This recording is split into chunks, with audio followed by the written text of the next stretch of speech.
Assalamualaikum warahmatullahi wabarakatuh. Teman-teman Seguru dimanapun kalian berada, bertemu lagi dengan saya Ali Mustafa, tentunya di Seguru Belajar sampai mati. Belajar sampai mati, bro. Nah, kali ini kita udah kedatangan tamu yang seorang aktor ya, seorang aktor. Masih muda, masih ABG. Alhamdulillah belum gocap. Kayak gue juga masih ABG, bro. 40 something lah ya. Oke, dia ini adalah seorang aktor yang sudah memerani banyak film nih ya. Filmnya tuh, waduh, masya Allah, ini udah banyak juga nih, 1, 2, 3, 4, 5, sekitar 7 film yang gue lihat di sini. Dan sinetronnya udah sangat banyak juga ya. Nggak perlu gue bacain satu-satu siapa dia. Dia adalah bro gue, Ricky Perdana, bro. Tos Halo dulu. bro. Gimana, Bro sehat ya? Ali. Hah? Alhamdulillah sehat. Alhamdulillah. Harus sehat karena sekarang sudah punya baby. Oh, punya baby? Punya baby. Itu after, kalau gue salah gue dengar after 3,5 tahun ya? 3,5 tahun bro. Kita usaha untuk dapetin baby. Tapi sekarang kan udah dikasih yang namanya kesempatan sama Allah. Jadi ya harus jaga, harus diperhatiin. Jangan sampai karena waktu berjanji ngomong sama Allah, ya Allah, insya Allah akan begini. Berdoanya segala macam. Jadi ya memang nikmat banget ya. Setelah penantian 3,5 tahun, sabar, terus tawakal, akhirnya dikasih. Cowok apa cewek sih? Alhamdulillah cowok. Cowok ya? Cowok. Wah, sama kayak gue dong, 2 jagoan. Berarti umur berapa sekarang? Umur anaknya? Sekarang anak ya? Ha. Anak 1,5 tahun. 1,5 tahun. Oke, itu setelah 3,5 tahun. Oke, Ki, lu nih udah meranin banyak film. Terakhir itu gue liat lu 2019 ya? Iya. 2019 itu film Uka Uka The Movie kan? Iya. Nah terus lu sinetron juga lu masih syuting gak sih sampai sekarang? Kalau 2018 kalau yang gue lihat dari bio lu. Iya. Terakhir sebelum pandemi masih syuting. Masih syuting ya? Pas udah masuk pandemi, karena waktu itu istri lagi hamil ya. Ya. Jadi siaga ya? Iya, siap antar jaga. Gue agak takut karena ya mungkin secara fisik kitanya ya aman gitu. Tapi kalau ini kan belum tahu ya. Belum tahu ya. Belum tahu. Jadi maka kalau kata tetangga, udah Pak di rumah aja. Iya kalau nggak kerja gimana nih gitu. Ya, tapi gitu ya. Iya, tetangga tuh bilang, "Pak, udah di rumah ini aja." Ini gue kayaknya nih actingnya dia begini nih. Gimmick actingnya dia nih. Di rumah gitu aja ya? Pak, dibilang gitu. Iya bilang, ya lagi dulu ya takut banget ya sama itu kayaknya mayoritas tetangga lu Betawi ya bro ya? Betawi, karena dulu sempat tinggal di Pamulang. Oh gitu ya? Tinggal di Pamulang, jadi iya apa kabar lo? Jadi mereka banyak yang takut, udah Pak nggak usah kerja di sini aja, ntar bocano yang dalam perut sakit dibilang gitu. Iya Betawi banget ya. Tapi emang anak pertama tuh gitu tuh, kayaknya protektif banget ya kan. Gue juga ngerasain pas anak pertama tuh protektif banget. Pas anak kedua insya Allah sih kayaknya lebih santai ya. Iya. Lebih santai. Oke Ki, sekarang lu boleh ceritain sedikit mengenai background lu nih sebelum lu terjun ke karir lu ini. Lu background mungkin akademisi lu seperti apa sih? Mendekatlah padaku, asik. Ini mic-nya gue deketin dulu ya, biar ngomongnya enak ini. Itu kayaknya lagu-lagu gue kenal tuh. Ya? Familiar banget tuh di tahun-tahun 75-an something. Aduh, kalau jadi gini bro, keluarga gue tuh kan orang Palembang asli ya. Iya. Jadi orang Palembang tuh apalagi anak laki-laki diminta untuk jadi istilahnya tuh contoh keluarga. Oke. Jadi, by the way anak keberapa? Gue anak kedua dari 7 bersaudara. Wow. Tapi gue anak laki-laki paling gede. Oke. Jadi adik gue tuh 5. Berarti tuntutannya di lu banget ya? Pokoknya pushnya tuh banyak banget. Mulai dari sekolah lah gitu. Ya jadi orang tua selalu bilang sama gue, anak laki-laki jangan pernah maluin orang tua. Terus harus bisa ngebanggain. Terus ingat, kamu punya adik 5. Aduh. Dulu that's very tough, man. Dulu tahu banget. Tiap hari tuh kalau dulu ya, kalau kita SD, bokap tuh ngasih duit, almarhum bokap tuh ngasih duit misalnya katakan 500 perak gitu. 500 perak. Tapi 500 perak tuh habis di istirahat pertama doang. Istirahat pertama doang ya? Kedua jadi, udah? Pas istirahat kedua, gue udah gak punya duit lagi. Kedua lu malakin orang gak? Iya, enggak malakin juga. Enggak juga. Tapi ngakalinnya gimana ya? Ngakalinnya adalah gue harus punya usaha. Bukan punya usaha bro, harus bisa dapetin tambahan apapun caranya itu. Ya mulai dari yaudah deh, karena gue punya PR, gue ngerjain tuh. Ada teman gue anak orang kaya, nyontek mulu. Lu jadi joki PR nggak? Gue nggak joki PR, tapi dia selalu bilang, Ki mana PR? Ini gue pengen nyontek. Gue bilang enak banget lu nyontek, lu tahu nggak gue gini? Akhirnya gini deh, lu nyontek PR gue. Istirahat kedua, traktir gue makan.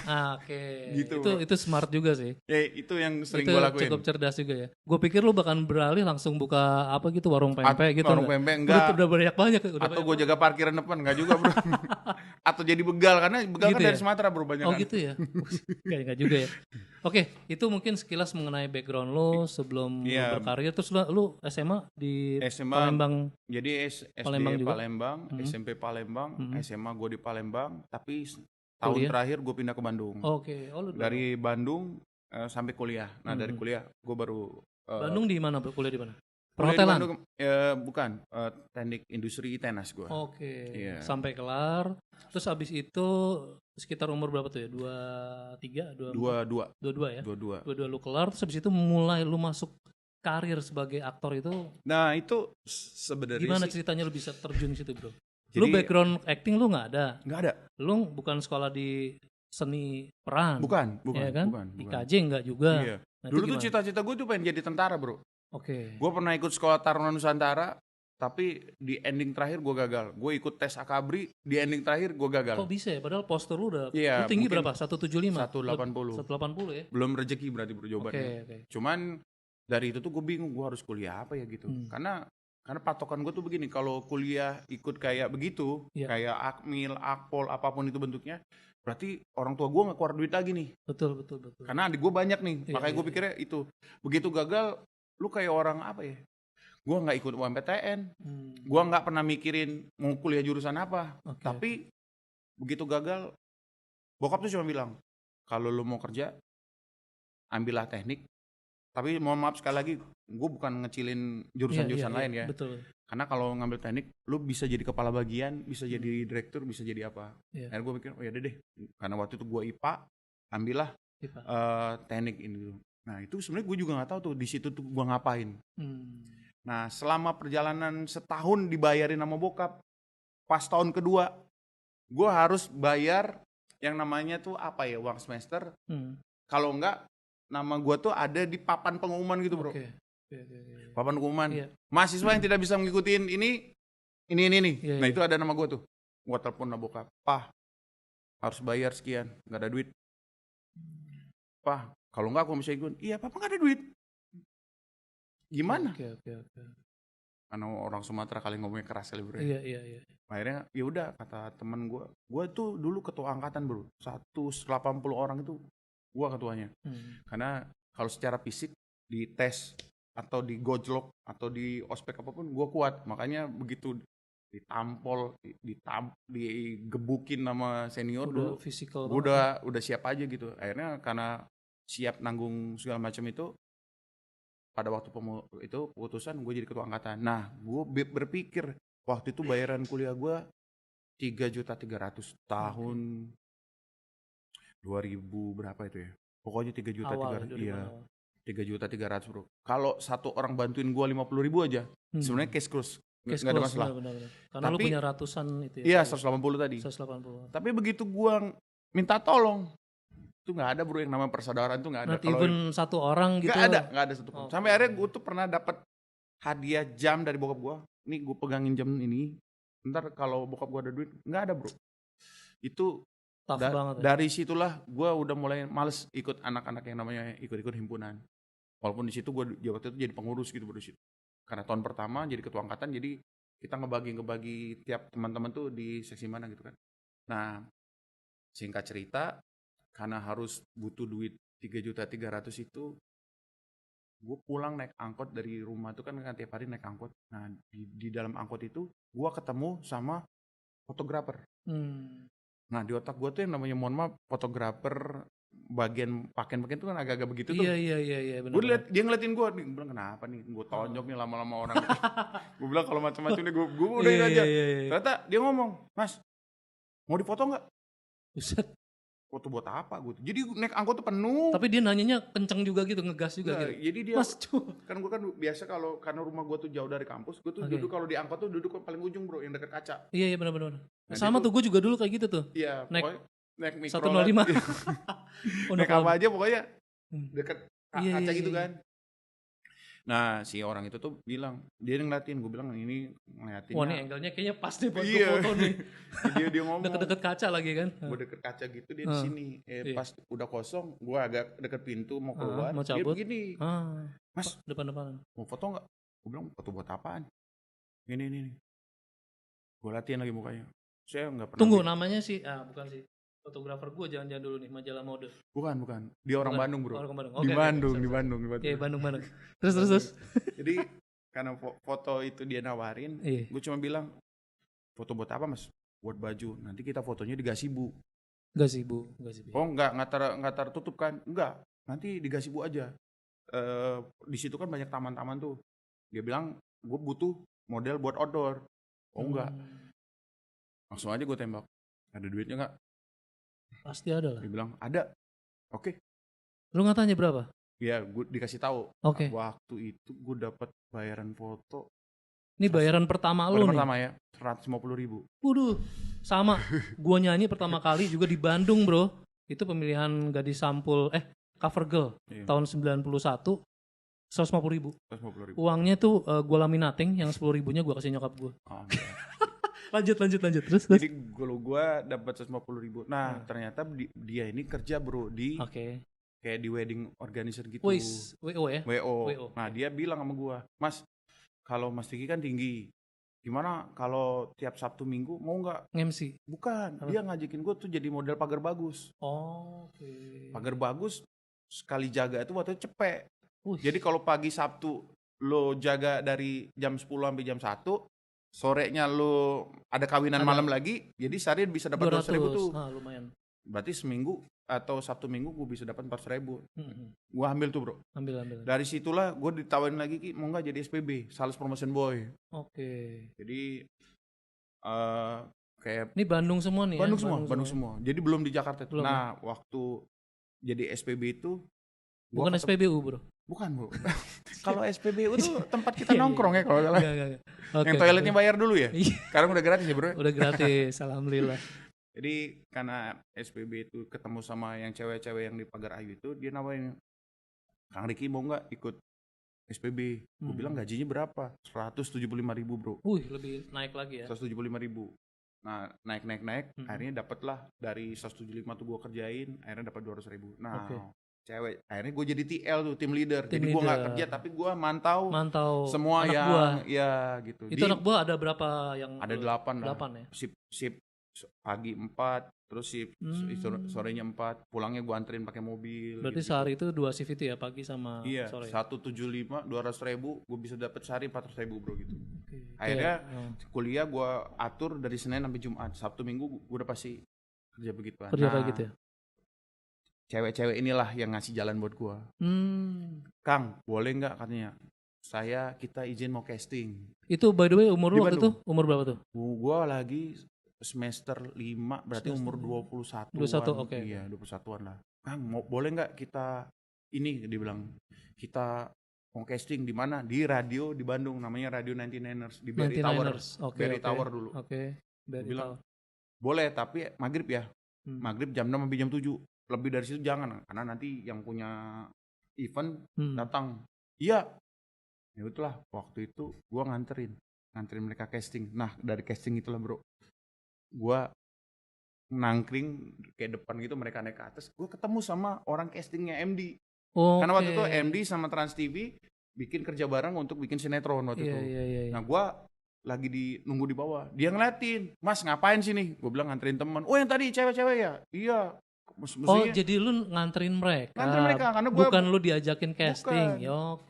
Karena gue waktu itu TL yang punya mobil, yang bawa-bawa kadarullah lah ya. Iya gitu.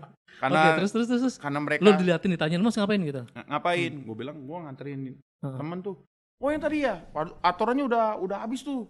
Tapi karena udah janjian, yaudahlah kita masukin aja. Udah, gue tuh sholat maghrib. Dia ngomong, Mas, Ikut aja casting. Gue ketawa ngakak tuh. Gue bilang mah bercanda, Udah ikut aja. Enggak, Mas. Lu masih ingat kan namanya siapa tuh? Mas Imam namanya. Mas Imam. Dia emang ini ya, dia castingnya, orang tes castingnya di MD Entertainment sampai sekarang. Mas Imam namanya. Awalnya lu berarti dari MD ya? Ya, MD. Terus habis itu lu casting di Jakarta? Enggak, di Bandung itu. Di Bandung dari 400 peserta, kepilih 8. Dari 8 semifinal itu kepilih cuma 2. Gua sama Putih Nur yang ikut Suami-Suami Takut Istri dulu, ada satu teman gua tuh. Itu stripping ya berarti lah, langsung stripping ya?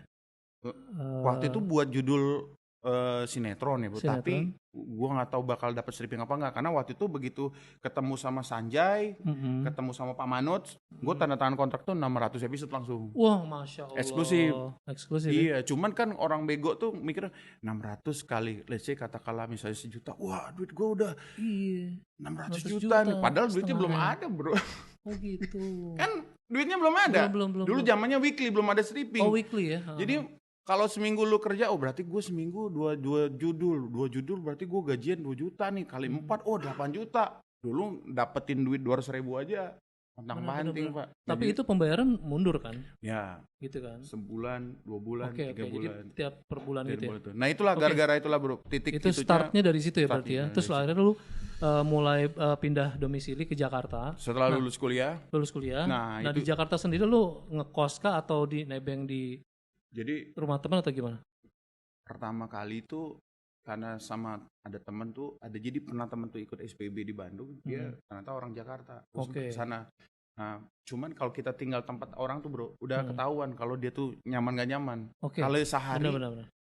aman, tapi kalau udah 2 hari 3 hari, ibunya tuh yang udah ngeliatin kita.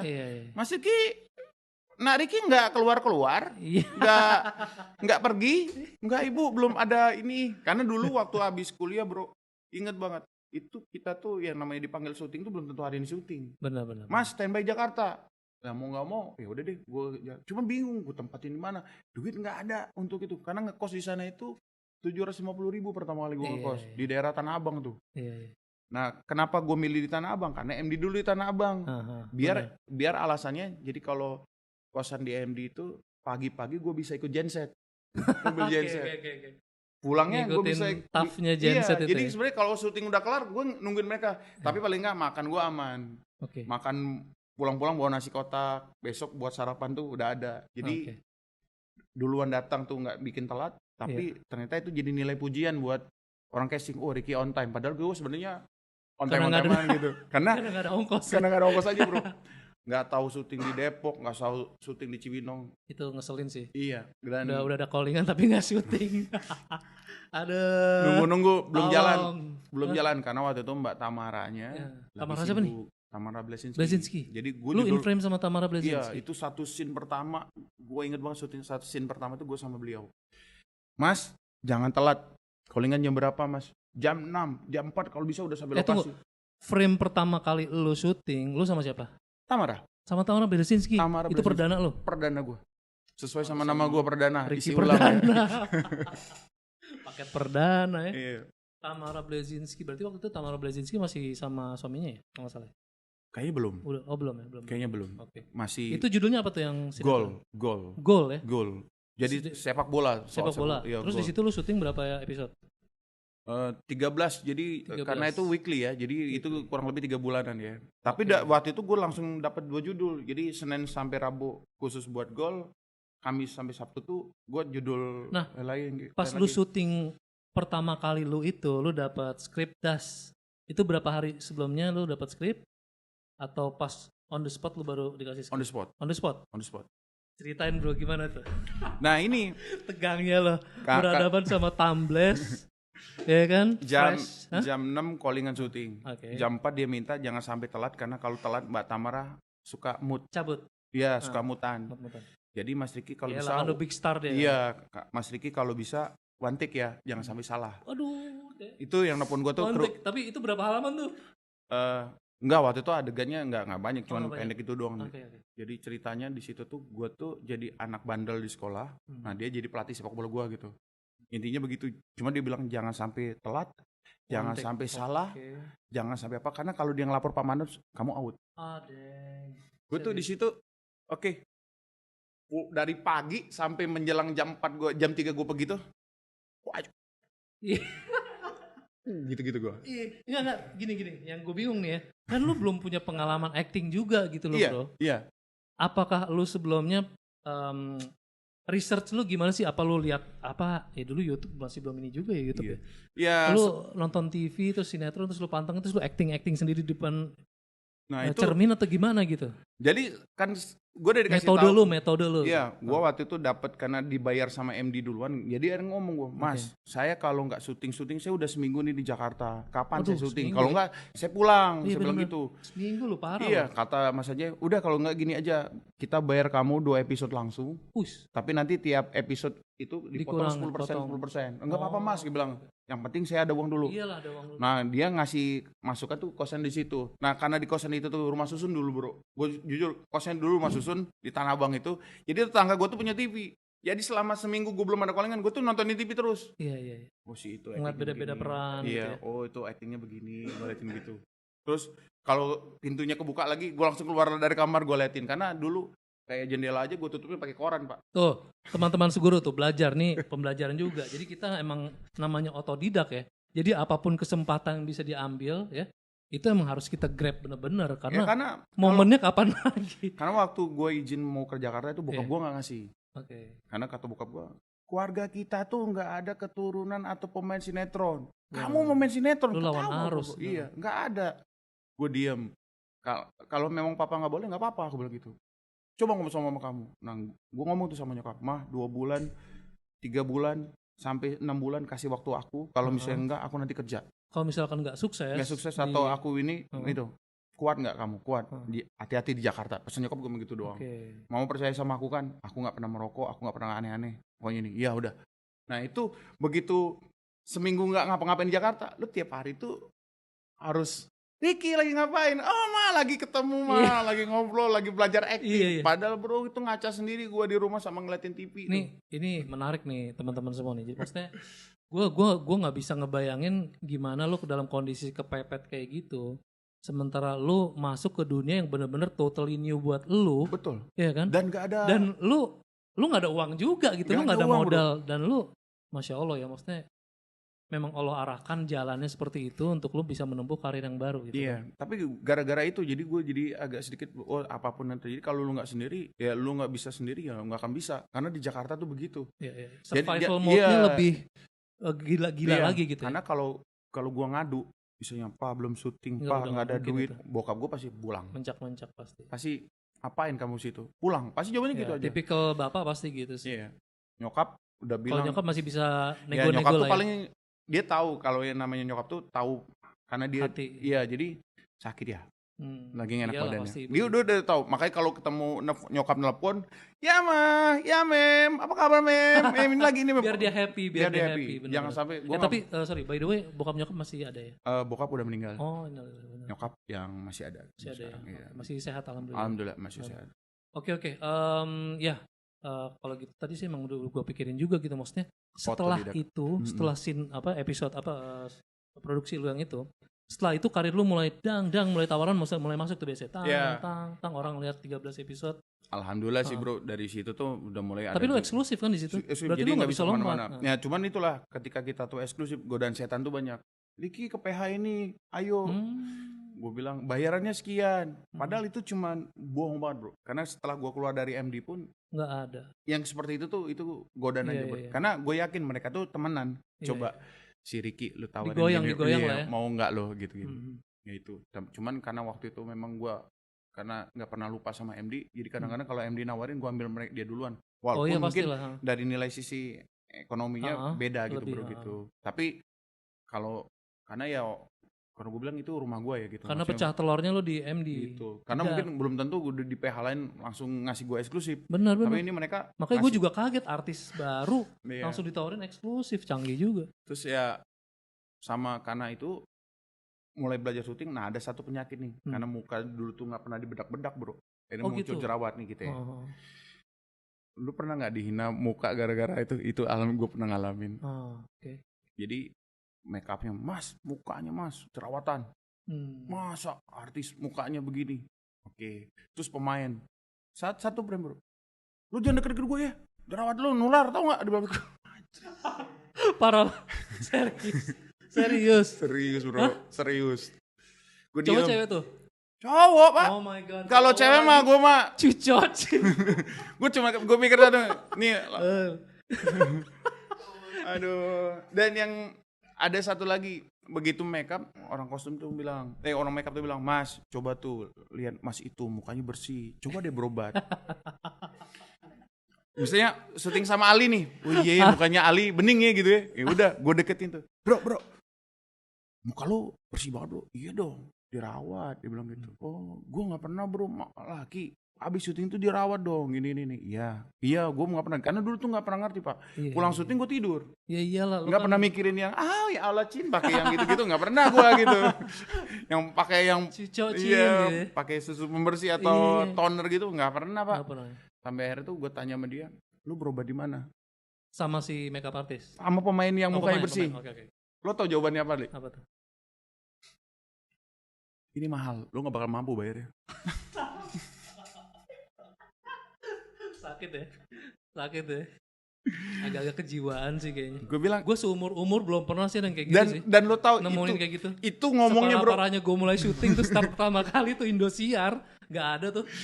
Sama sutradara dimaki-maki gue. Kalau dimaki-maki sama sutradara mah gue mau udah kebel lah. Gue anggap aja ini. Dan dia bangun. Dia emang gak ada masa pribadi. Kalau salah adegan gue terima banget. Gak ada. Ini lagi tempat meja makan. Lu mau lagi siap-siap nih. Masih pakai kapas nih. Bukan kapas, pakai tisu ya. Saks banget. Taruh di situ. Makan dong. Oh ini dia orang ngambil makan tuh. Duduk nih. Ini ada pemain lain. Ambil makan tuh gue ngomong. Bro mukanya bersih ya? Oh iya dong. Dirawat ini. Makanya dirawat mukanya. Oh iya. Berobat di mana ya bro? Terus dia ngeliat di muka gue, mahal lu gak bakal mampu katanya. Lu tau itu pemain cewek nyampe anjrit.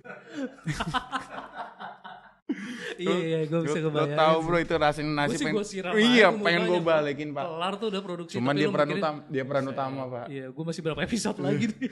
Gue masih berapa episode lagi. Kalau dibilang PH pasti milih dia lah. Gue sadar, oh iya ya mahal ya. Aduh. Mahalnya berapa ya? Ya gak bakal, honor lu gak bakal mampu. Digituin lagi bro. Gue ingetin aja. Itu kata-kata yang bikin gue. Lu liatin suatu saat nanti. Begitu ya. Iya. Ya ternyata Allah tadi mungkin apa ya bro ya? Iya kayak membalas. Gue dapet dari perannya gue cuman peran pembantu biasa. Akhirnya naiklah gue peran yang ini. Gue satu scene sama dia pak. Satu scene. Pada saat lu udah on the top juga. Iya gue udah satu udah selevel lah. Udah sama nih. Bahkan jadi, lu lebih tinggi mungkin. Iya head to head lah sama dia. Jadi peran utama ceweknya gue perebutin. Terus ada satu scene yang gue harus semoga marah. Dia denger ya. Iya gue harus marah. Gue harus adegan tuh. Pokoknya lumayan berat lah. Dia salah bro. Yes. Mantap. Jadi abis abis adegan itu, abis makan itu, gue tuh take sama dia. Oke. Dia bilang apa? Salah gue nih. Bisa acting nggak? Kalau nggak bisa acting nih, asrada gue nih ngajarin lu. Siapa yang bilang? Yang cowok tadi bro. Lu kalau nggak bisa ini, gue capek tau nggak? Dia bilang gitu. Oke. Maaf. Gue bilang, gue ini kecepatan ngomong jadi belibet. Jaya. Ini dia bilang gitu. Ajarin dia dulu acting, capek gue. Ayo dong Ki, ini. Udah kata sutradara, udah Ki, lo break dulu deh. Ntar gue ini lagi. Gue tuh kayak dipukul gitu pak. Gue tabuk muka gue pukul sini. Bego, gue bilang bego. Gue kalau ambil begini hancur nih, gue bisa balik. Tapi kan pengalaman lu udah banyak bro. Enggak, dulu waktu judul kedua itu pak. Judul kedua, tapi kan at least lu udah berapa episode. Iya, kalau itu tuh kan maksud gue tuh perannya masih. Mungkin karena lu head to head sama dia lu jadi grogi. Nah itu karena waktu itu sinetronnya emang mental lu down langsung. Lagi rating 1 lah bahasa itu bro. Okay. Jadi peran utama itu jadi dia lupa kalau dia dulu pernah dari bawah. Nah karena dia kayak sekarang ada sinetron yang langsung jeder, peran utamanya ngetop banget. Terus scene-nya panjang? Scene-nya panjang. Gue dapet 100 episode lagi. Lu blank tuh, ngeblank di situ? Bukan ngeblank bro. Repetan. Karena adegannya, jadi ceritanya itu harus, jadi gue nih kayak dari pangeran dari atas langit, turun, pling, ngilang dulu. Begitu ngilang, gue berbalik badan baru jadi manusia. Kayak gitu deh pak. Sinetron itu sinetron tentang, tapi ini bukan kolosal ya? Bukan kolosal, bukan. Drama ini kan? Drama, tapi ceritanya tuh, agak kalau gue ceritain, tahu ya peran utama. Jadi intinya gue harus adegan itu jadi bahasanya itu nggak boleh bahasa Hai enggak nih. Mana? Siapa kamu? Gitu. Mesti teatrikal gitu. Iya, dia minta suara dalam. Begitu kayak suara Batman gitu ya pas begitu yang gua jadi Christian Bale gitu. I'm Batman. Begitu gue jadi anak sekolah lagi, nah gue ngomong biasa lagi. Biasa. Nah, itu pada waktu itu. Enggak, lu bisa meranin pas lu ngomong itu gimana sih? Suaranya mesti gimana? Mana Hendra? Gitu. Kayak gitu ya. Aku pangeran kegelapan, gitu bro. Nah, kayak gitulah. Akhirnya ngomong kalau pas lagi pakai baju biasa. Biasa, gitu. oke. Terus salah, gue digituin sama tuh peran utama. Oh man. Udah, si orang kostum, bukan orang kostum, orang makeup yang tadi ngomongin gue. Lu suruh istirahat. Enggak, gue disuruh istirahat, dia bilang, Ki, semua pemain tuh harus dari bawah, nggak ada yang dari atas. Justru itu cambukan buat kamu, buktiin kalau kamu punya mental yang kuat, kamu pasti bisa. Oke mbak, makasih. Itu gue langsung masuk ke kamar mandi bro. Itu ada bak yang kamar mandi itu model plastik tinggi gede itu. Gue masukin kepala gue basahin. Wah, gue tergitu bro. Alhamdulillah. Lo kayak di film-film masukin muka ke ini Iya, ya. biar seger pak gitu.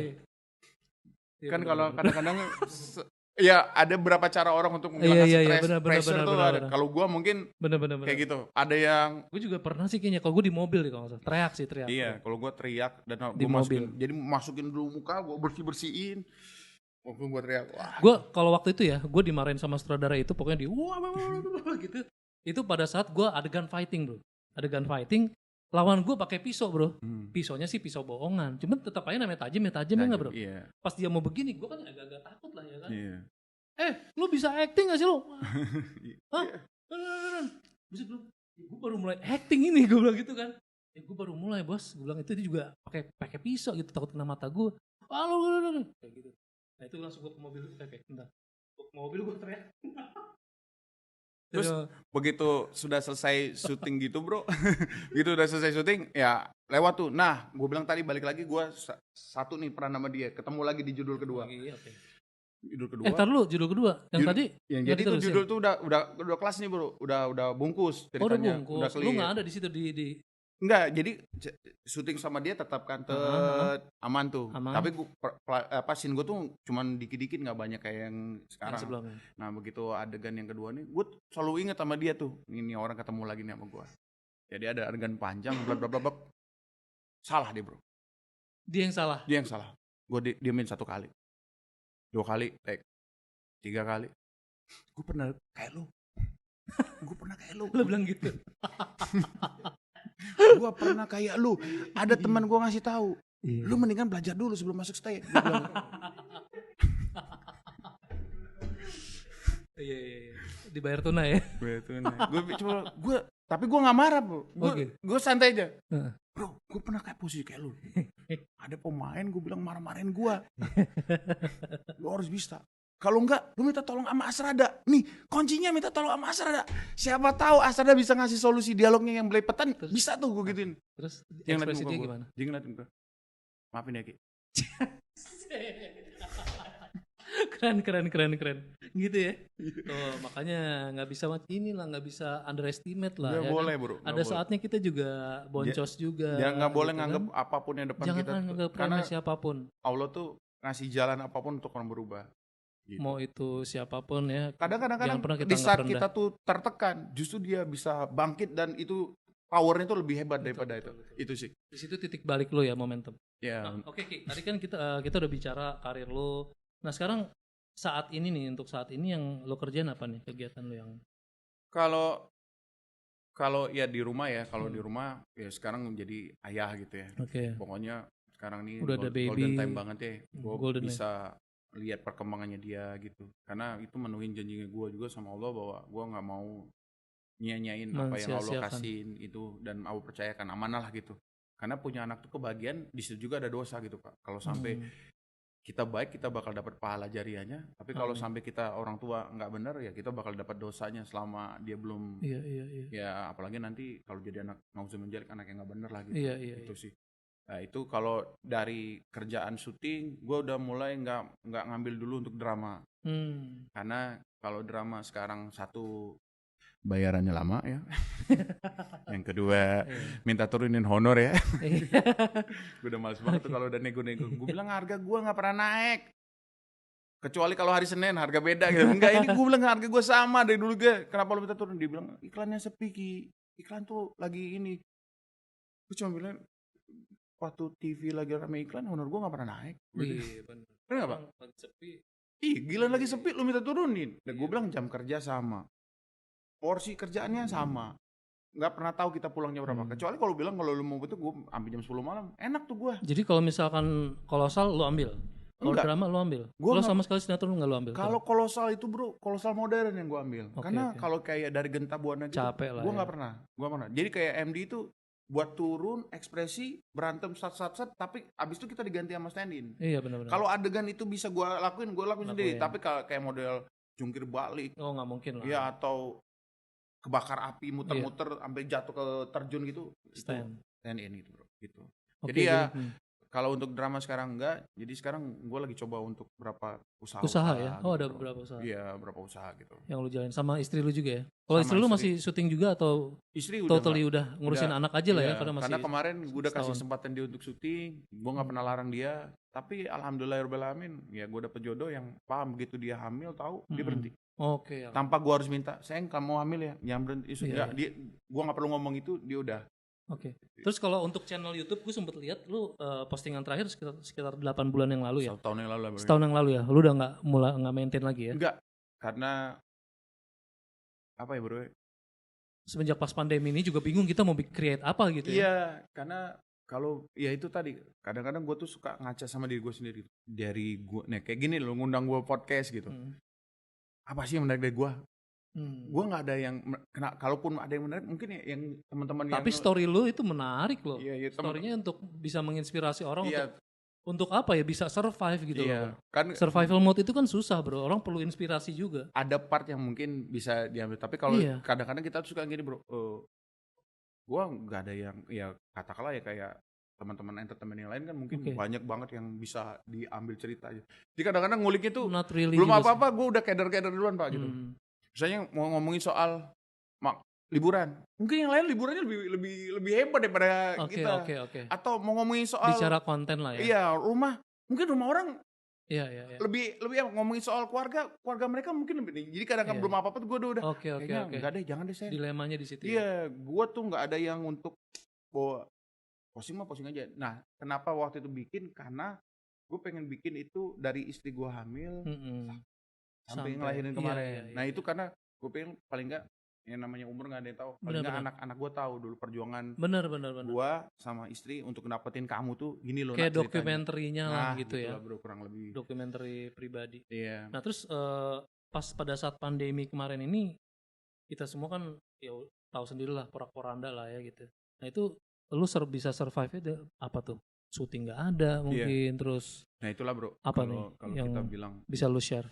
Tawadu istiqomahnya kita tuh harus yakin bahwa rezeki itu Allah. Betul. Jadi kalau dibilangin Ki, bulan depan lu bakal ada duit nggak? Gue jawab, gue nggak tahu.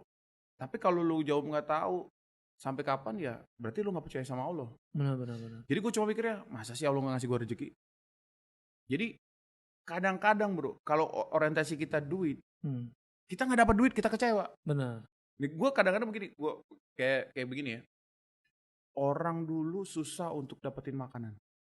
Tapi yang namanya endorse makanan di rumah gue, alhamdulillah banyak banget. Masya Allah. Jadi bulan puasa kemarin. Lu nggak usah ngeluarin duit, makanan datang ya? Makanan datang. Sampai orang tuh nelfon. Ini dari teman-teman. Ki, ada 10 produk nih. Kirim sekarang ya. Ya udah deh kirim. Tapi permasalahannya kalau makanan tuh harus makan malam ini itu Pak. Akhirnya gue bagi-bagi tuh sama security. Masya Allah, lu malah bagi-bagi. Iya bagi-bagi. Yang penting gambar untuk endorse-nya udah dapat dulu nih. Iya. Karena kalau kayak gini kita buka puasa, paling cuma sedikit bro. Sedikit. Tapi yang endorse tuh 10. Nah akhirnya begitu ada endorse lagi, Ki mau endorse lagi barang Frozen nggak? Atau apa gitu. Kata istri, udah mau lebaran nih cari yang hamper-hampersan buat ini. Hampers. Jadi kalau yang kira-kira malam ini harus dimakan, paling gue batasin cuma 4. Nah itu balik-balik lagi bro, orang susah untuk dapetin makan. Bener. Alhamdulillah tuh itu. Masya Allah, ini udah kayak ini ya, Siti Maryam ya, yang makanan datang sendiri. Iya, itu di depannya gitu. Terus Nabi Zakaria nanya, Kok ada makanan di sini? Ya kan dari Allah. Gitu. Iya. Hijrah Fest dulu zamannya Ari Untung tuh kan kita suka dikasih kesempatan untuk ngobrol jadi via Zoom. Oke. Nah di rumah lu ada apa nih Ki? Nih ada produknya ada 5 biji nih Ri. Apa aja? Nah disebutin. Nah kita pasang di story sama itu. Itu aja feedbacknya dari mereka. Jadi kita di situ dapat nilai kebaikan bahwa kita membantu UMKM yang sedang terpuruk. Betul. Terus yang kedua, ya dia ngebantu kita juga secara nggak langsung, secara Betul ekonomi gitu. Itu sih. Oke. Sip. Oke. Nah, balik lagi pandemi, kita nggak ada kerjaan. Dulu launching via Zoom, tausiah via Zoom. Nah, itu ternyata ada duitnya bro. Ada. Dan gue nggak pernah tahu. Ternyata Mas Riki boleh minta rekening nggak? Padahal gue bilang, Bismillah deh buat kebaikan. Iya. Ternyata udah selesai acara, udah demi Allah gue nggak pernah mikirin bahwa gue bakal dapat duit. Tahu-tahu mereka bilang, Mas boleh nggak minta nomor rekening? Iya, padahal kan itu cuma pengajian via Zoom gitu, aja bro. kan. Ternyata Allah tuh kasih gitu kayak gitu. Iya benar. Kalau misalnya belum apa gue udah tanya, mungkin orang udah malas sama gue. Maksudnya udah malas. Ki, ini berapa? Orang udah pasti malas. Udah nggak mau gitu. Tapi gue pikir rezeki berapapun yang penting ada dan berkah dari situ. Ternyata itu yang gue alamin. Iya benar. Karena begitu udah nggak ada rezeki, kita udah nggak di sini juga ya bro. Dan jangan pernah posting segala suatu permasalahan itu di media sosial. Iya. Gue nggak mau banget. Termasuk sama bini gue. Jadi sesusah-susahnya kita jangan pernah posting, jangan pernah mengeluh. Karena nggak ada orang yang mau bantu kita. Yang malahan yang tadinya mau ngajakin kita kerjaan malah ngejauh. Wah si Riki lagi bokek, nggak jadi deh ke rumahnya. Wah si Riki lagi susah. Gue bilang nggak mau. Ngeluh ke Allah aja ya. Gue ngomongnya begitu. Jadi percaya aja sayang. Gue bilang kalau yang namanya rezeki. Ternyata bener bu. Gue waktu itu sempat kejadian. Ada berapa kerjaan tuh yang batal. Ada berapa kerjaan yang batal. Gue waktu itu janji sama istri tuh mau umroh. Duit nggak cukup nih. Mau umroh karena waktu itu habis ada kebutuhan. Umroh yang pertama berarti bro. sama istri ya. Sayang kita nggak jadi umroh ya. Kamu doain aja. Aku dapat rezeki. Mau banget kamu bro. Iya doain aku. Iya. Seminggu bro. Gue dapet kerjaan keluar kota 6 titik. Gue bisa umroh. 6 titik apa MC? 6 titik iya jadi kayak pembicara. Jadi tiap pulau itu gue datengin. Pulau Sumatera 1 titik. Pulau Jawa 1 titik, namanya programnya PAMSIMAS, penyediaan air minum berbasis masyarakat. Jadi proyeknya Kemen PUPR pokoknya. Jadi dapat 6 titik, gue nggak minta angka, tapi angkanya udah wow 1 episodenya buat gue. Itu bisa menutupi berangkat umroh lu berdua. Iya. Masya Allah. Ini kayak ini nih story pas gue umroh nih, karena merinding ya. Iya bro. Pas gue umroh pertama kali tuh bro, sama gue nggak ada duit bro, bokeh. Tiba-tiba dalam 2 minggu, Ali lu harus berangkat gini nih, karena nemenin ada jamaah yang nggak ada muhrimnya. Allahu Akbar. 2 minggu bro, udah paspor gue udah habis gitu kan, berangkat tuh, just no money tuh. Jadi emang udah kalau Allah panggil tuh kelar sih. Beda. Case closed. Oke, sekarang bicara nih kan lu kayaknya udah lebih gimana ya? Lu udah kayaknya lagi memperdalam agama nih. Lu starting point lu hijrah tuh gimana sih? Gue denger lu mulai berhijrahnya tuh kapan gitu? Sebenarnya kalau tadi gue udah bilang sebenarnya, kalau hijrah tuh kan berpindah dari suatu tempat. Iya. Kalau gue tuh sebenarnya bisa bilang bukan hitam banget bro, abu-abu juga, abu-abu monyet kayaknya. Jalan di tempat. Jalan di tempat. Jadi gue sholat gitu bro. Oke. Istilahnya ke tempat dugem, tapi gue nggak minum, beda aja gitu doang. Nongkrong. Atau istilahnya kasar itu sekarang kan kalau bisa jangan pacaran. Nah dulu gue ngalamin yang seperti itu, yang namanya juga masih muda gitu bro. Tapi yang bikin bedanya itu sekarang tuh, gue tuh dulu tuh nggak pernah ngerjain yang namanya sunnah. Gue nggak pernah tahu bahwa rawatib. Iya gitu. Nah cuman balik lagi kenapa mulai sama agama, karena kalau bergantung sama manusia itu salah. Karena dulu gue percaya gue tuh nggak bisa syuting, nggak bisa dapat duit kalau nggak syuting. Sampai akhirnya tuh MD kontraknya nih masih dikit lagi nih bro, masih ngambang nih gue, diperpanjang apa enggak, sampai akhirnya tuh itu gue bilang ada part gue tuh minta tolong, mas tolong ya, saya butuh kerjaan ini, iya diiyain tapi nggak dikasih. Itu bikin gue tuh pupus harapan lah. Iya, gue bilang gue salah nih, gue minta tolong sama dia. Sampai pernah waktu itu ada ngajakin pertemuan, gue bela-belain sampai harus berangkat ke Bandung biar ketemu Niki sama ibu X. Karena ibu ini yang atasnya yang nentuin itu tuh. Sampai di sana, jangan kan mau ketemu sama dia, dianggap aja enggak pak gitu. Oh nggak bisa, ibunya udah istirahat. Oke, Ya. besok bisa ketemu nggak? Nanti ya dilihat dikabarin. Oke Mas, ini nomor telepon saya. Gue ketemuannya itu bukan sama itu, sama orang itu yang ngasih kerjaan Yang bro, ngasih tapi kerjaan. decision makernya dia gitu. Benar. Akhirnya Nggak ketemu dan lu nggak dapat kerjaan nggak juga. dapat kerjaan juga. Itu Akhirnya titik momen. iya, dari situ gue tuh cuma mikir, oh berarti gue nggak mau lagi nih bergantung. Kasarnya tuh kalau cuma sama satu sumber nggak boleh nih. Oke. Akhirnya, nah kenapa pada waktu itu gue juga waktu itu ada permasalahan soal cinta nih bro gitu. Oke. Udah tambah itu tambah kusut lah di Kusut. pemikiran. Jadi udah putus sama mantan gitu. Gue tuh cuma mikirnya apa yang harus gue kerjain ya. Karena putusnya gini, gue pengen ngajak nikah. Tapi mungkin orang tuh ngelihat dari sisi gue tuh ini nggak mampu nih. Anak saya mau dikasih makan apa? Oke. Dari orang tuanya nggak Jadi setuju lah ya. intinya kekuatan itu meyakinkan tuh nggak ada. Oke. Sampai akhirnya gue bilang, oh berarti gue harus memperbaiki diri gue untuk lebih baik biar orang tuh percaya nitipin anaknya sama kita. Iya. Udah tuh. Cuman gue sampai tuh otakku tuh kalau gue nggak syuting gue apa ya gitu. Kalau gue nggak syuting gue ngapain gitu. Karena selama ini cuma syuting bro hidup gue. Iya.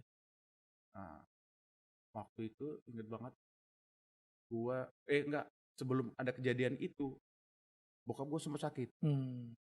Gue pulang gue bawa duit dong bro, kasih ke orang tua biasa. Jawaban dia apa? Aku nggak butuh uang kamu. Itu gue kaget tuh pak. Iya. Maksudnya kenapa pak? Enggak, aku nggak butuh. Orang tua tuh bukan butuh duit. Nah. Aduh. Kamu ada di papa aja. Sedangkan gue tuh cuma mikir kalau gue nggak syuting gimana? Paham kan bro? Iya benar. Sementara yang dia butuhin kehadiran lu sebenarnya. Ke Bandung. Padahal Bandung tuh deket bro. Tapi belum ada tol itu ya. Jadi keinget bokap gue nih. Iya. Terus. Belum bisa pak. Ya udah. Padahal mungkin pada itu tuh dibutuh gue kali. Bener, tapi karena gue mikir besok syuting nih gimana gue mau balik kan gitu kayak gitu. Jadi kadang-kadang nanti ya pak pas libur. Pas gitu libur nggak ada libur bro. Gue dikasih lagi kerjaan. Nah itulah. Jadi godaannya pada waktu muda tuh nyari duit tuh menggebu-gebu. Sampai akhirnya tuh gue dapet pukulan bokap sakit, gue kasih duit dia nggak mau. Disitulah mungkin menjadi titik. Iya, dia bilang sama gue, aku butuh kamu, anak papa. Gue nggak bisa ngomong. Kalau gue di Bandung, gue kerja apa ya gitu. Sedangkan waktu itu ada cicilan A, cicilan B gitu, bro. Harus target yang gue cari gitu. Gimana ya Allah? Ya udah. Cuman abis dari situ bokap alhamdulillah sembuh ya bro ya gitu. Sebelum dia meninggal tuh ada baikan lagi. Nah gue kerja tuh. Nah begitu kerja ada masalah apa gitu sampai batal, gue balik lagi ke kosan. Nah Dimas Seto tuh nelfon gue. Dimas Seto. Itulah Dimas nelfon. Ente besok nganggur nggak? Kenapa Dim? Ini apa kalau ini ke rumah aja kita kumpul-kumpul ngobrol-ngobrol sekalian kita dengerin Ustadz. Gue dengerin ada Ustadz tuh gue udah agak males nih. Aduh, gue bilang pasti gue dinasihatin nih. Gue bilang males, gue lagi ada masalah. Enggak, tapi lu sama Dimas Seto emang awal karir barengan atau gimana nih? Enggak bro, ketemunya tuh ya di lokasi-lokasi aja. Gue pernah sampai dulu sama dia. Oke. Pernah dulu suka nge-gym. Oke. Dimas dulu kan. Tapi lu nggak tahu dia udah hijrah duluan gitu? Nggak tahu. Oke. Pokoknya intinya tuh kalau ketemu sama Dimas tuh seringnya tuh kalau nggak di lokasi di tempat fitness bro gitu. Iya. Nah Dimas ngajakin tuh. Terus pas dulu diajakin nih ada Ustadz ini gitu? Iya, gue bilang aduh males juga nih. Cuman ya gimana besok ya bro. Gue bilang gitu. Karena lu gak enak aja lah ya. Kalau itu ntar gue sana deh. Waktu itu tinggalnya di agak jauh bro. Gue tinggal di Rawamangun waktu itu. Rawamangun, si Dimas di Bintaro. Bintaro. Jadi kalau itu tuh lumayan kan jaraknya. Timur ke. Iya. Tapi nggak tahu ya pagi-pagi itu gue dikasih apa? Ya udah deh daripada gue di rumah ngelamun sendirian. Gue bilang kayak orang bego gini. Ustadz siapa sih waktu itu? Abu Marlon pertama kali. Abu Marlo pertama kali itu. Oke, terus lu? Gue datang. Ya gue datang, lihat ada Reza Aditya, ada Ibnu Jamil, ada segala macam gitu di situ. Gue duduk itu. Wih, ternyata adem juga ya dengerin ceramah. Pas gue lihat, AC-nya nyala banyak. Ya adem lah. AC-nya kenceng. Terus? Ya udah, jadi gue tuh cuma mikirnya, wah kayaknya enak ya gitu. Kok hati gue tenang, gue bilang Ustadz gini nih. harusnya gimana nih Ustaz? Gua Lu kasih tahu. curcol? Iya, gua ngomong sama dia. Depan jamaah tuh? Enggak, Oh, pas enggak. pulang aja. Tahajud aja sama duha. Oh gitu ya Ustaz? Tahajud sama duha? Iya. Ya sudah bro. Duha berat sih emang. Gue lakuin itu. Tahajud. Gue lakuin itu. Alhamdulillah. Lu lakuin tahajud sama duha? Iya. Ya udah, that's it. Itu teman-teman seguru tuh. Itu kunciannya di situ tuh. Jadi kalau kita masalah tahajud soal rezeki, sama duha ya. Duha. Memang kan apa? Sama sedekah Pak. Mintalah pertolonganku dengan sabar dan sholat ya. Sholat dan sabar ya. Iya. Ajib. Sama sedekah Pak ya? Sama sedekah bro. Karena gue pernah nyobain, gue nggak ada duit, tapi ternyata dibayar kontan tuh jawabannya bener banget gitu. Itu tuh. Jadi banyak banget nih yang bisa kita ambil pelajaran. Gue juga terutama mengenai apa ya? Pelajaran fisika Pak ya.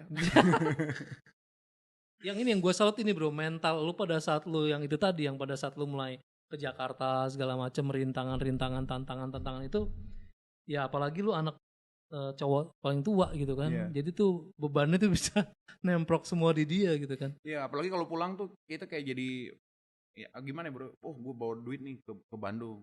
Ajakin adik-adik makan. Aduh. Udah kayak sultan kecil Sultan. Sultan keluarga ya. Mau ke ini supermarket Carrefour mau beli, ambil. Udah kayak kita bro gitu. Iya. Dulu begitu. Mah, mau makan restoran mana? Mau makan tempat yang Tapi mana? enak dong, feels good banget dong. Iya itu, seneng dong. Gue semangat happy untuk bekerja gitu. tuh begitu. Tapi Ngat ya keluarga. selama ini mindsetnya kan cuma cari duit. Nah begitu ketemu lagi, oh ternyata orang tua tuh bukan butuh itu aja. Lu sebagai anak itu penting banget. Di situ ya titik poin baliknya ya. Iya, apalagi begitu bokap meninggal, terus nah yang paling parah itu temen yang syuting sama gue udah kaya, sukses, begitu dia meninggal mendadak, gue kaget tuh Pak. Itu baru disitulah gue paham bahwa kehidupan tuh bukan cuma sekedar nyari duit materi. Jadi gue liatin, ya Allah itu mobil-mobil dia, rumah dia yang gede itu, terus barang-barang yang mahal-mahal itu gak dibawa mati sama dia. Nah itulah bikin gue akhirnya, wah udah deh. Kayaknya udah mulai pikiran back on track lagi. Iya, langsung beralih ke sana. Jadi gak usah terlalu dunia, ya hidup sehat, nikmatin, jadi orang bermanfaat atau bisa menjadi inspirasi kebaikan itu ya itu sih poinnya kita gitu. Itu ya. Iya, mungkin dari situ bisa kita ambil apa hikmah kali ya bro ya, bahwa memang dunia ini bukan sekedar materi aja. Betul. Tapi kita harus mempersiapkan ke yang akhirnya itu kan. Betul. Di end game-nya itu kan. End game-nya mesti. Jadi kita bukan menyiapin hidup yang enak, tapi kita juga harus meninggal dalam keadaan yang enak gitu, bro. Iya. Husnul khotimah ya. Amin. Oke, mungkin Ki, mungkin lu bisa ngasih apa ya?